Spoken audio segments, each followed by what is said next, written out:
going on, everybody out there? This is Popular Stranger, and I'm back at you again today with another MLB 15, the show, Diamond Dynasty gameplay. It's also time for another edition of This Week in Major League Baseball. So much news we need to talk about, so let's jump right on into it. The trade deadline is approaching, and teams are moving players and prospects left and right. And the first one that I am going to address, because everybody in my Twitch stream yesterday asked me, I literally got asked, what do you think about the Tulo trade? Probably 15 to 20 times during my live stream yesterday. Thanks again for all of you that joined me and hung out with me that day. So here are my thoughts, guys. I don't like the trade. I also don't dislike the trade.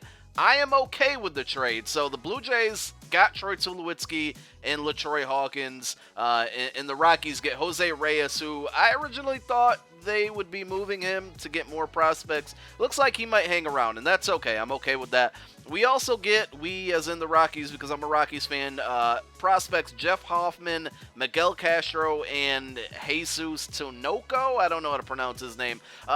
I didn't know anything about Jeff Hoffman, but I've read a lot of good things about him, so it looks like, you know, he's going to be he's very promising.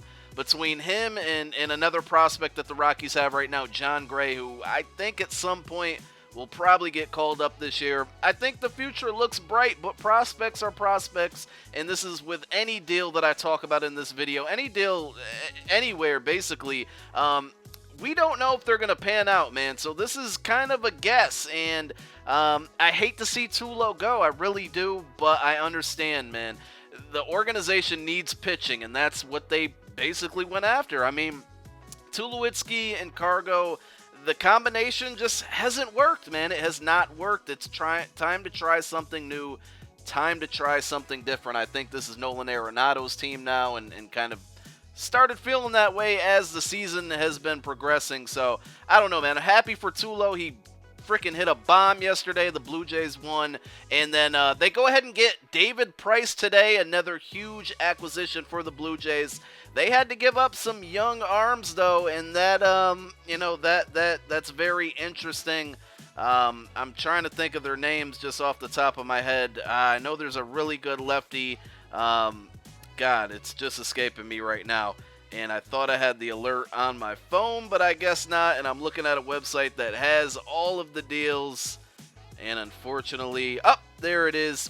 Blue Jays acquire David Price from the Tigers for Daniel Norris. That's his name. And then other prospect left-handed pitchers, too, which are very rare in this league, or could be very talented. Matt Boyd and Jerio Laborte. So, I don't blame the Tigers, man, for giving up Price. He probably wasn't going to sign with them next year. He's going to be a free agent. They get to dump his salary as well. And they get 3 good left-handers. Daniel Norris is somewhat proven in this league so far. And by the way, I did just say Norris. It probably sounded like I said Morris. Johnny Cueto gets traded to the Kansas City Royals. That was one that happened earlier. And guys, forgive me if I don't talk about every single trade that's happened. We only have so much time. I think Cueto going to the Royals is going to be great.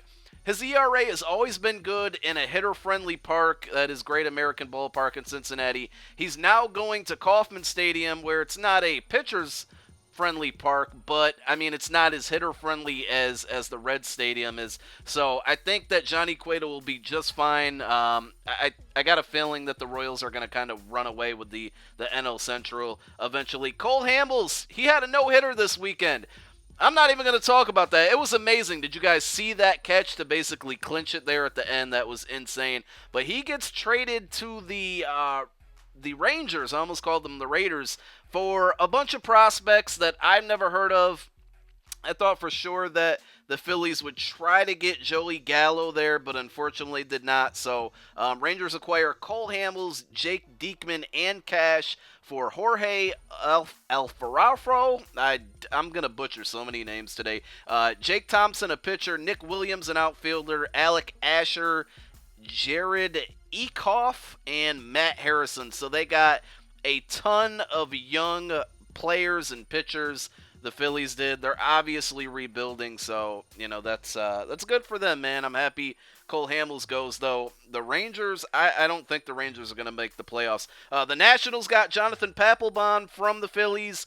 I believe Papelbon got his first save with the Nationals today. I think I saw an alert come across my phone for that. The Angels got a couple outfielders. They got David DeJesus from the Rays. They got David Murphy from the Indians. And they also got Shane Victorino for the Red Sox. I mentioned in my live stream yesterday, I think that Shane Victorino is going to be a good pickup. He's got that experience in the World Series and playoffs, and I think he's going to be a good pickup, though. One of the viewers of the stream did correct me and let me know that very night, Shane Victorino did commit like 2 errors in that game, so I thought that was kind of funny. The Mets picked up a reliever, former National Tyler Clippert from the Athletics.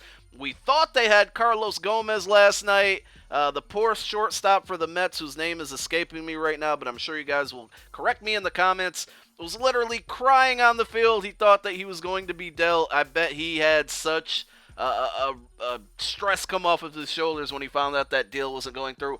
I don't know what held it up. All the jokes on Twitter were that the Brewers didn't realize that Zach Wheeler just had Tommy John surgery. I'm sure they were very, very aware of that.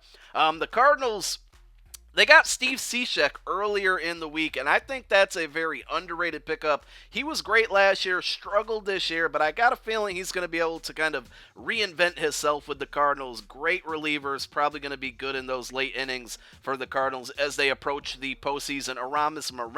Aramis Ramirez goes to the Pirates. We mentioned Scott Kazmar's trade last week. There was another one for the Cardinals that happened today. They got Brandon Moss. Unfortunately, Matt Holliday, I believe, is done for the season. I know he got hurt. He pulled a hamstring running to first base yesterday, but I think he tore something. So the Cardinals went out and got Brandon Moss from the Indians. I thought Cargo might be in play for them for the Cardinals, but they went after Brendan Moss instead. The Yankees just got Dustin Ackley from the Mariners for Ramon Flores and Jose Ramirez. And then the huge deal with way too many names to name. It was a 3-way deal between the Dodgers, the Braves, and the Marlins. The main part that really is important, in my opinion, is that the Dodgers picked up some pitching. Matt Latos, Bronson Arroyo, Alex Wood, Jim Johnson, a relief pitcher. They also got some younger guys, too. Like I said, just way too many names to name in that trade. I personally don't think Alex Wood is very good. I do think Matt Latos will be strong, but at the same time, Latos and Alex Wood are going to fit good in the Dodgers rotation because it's better than what they have now. Thanks for watching, guys. I'm out. Peace.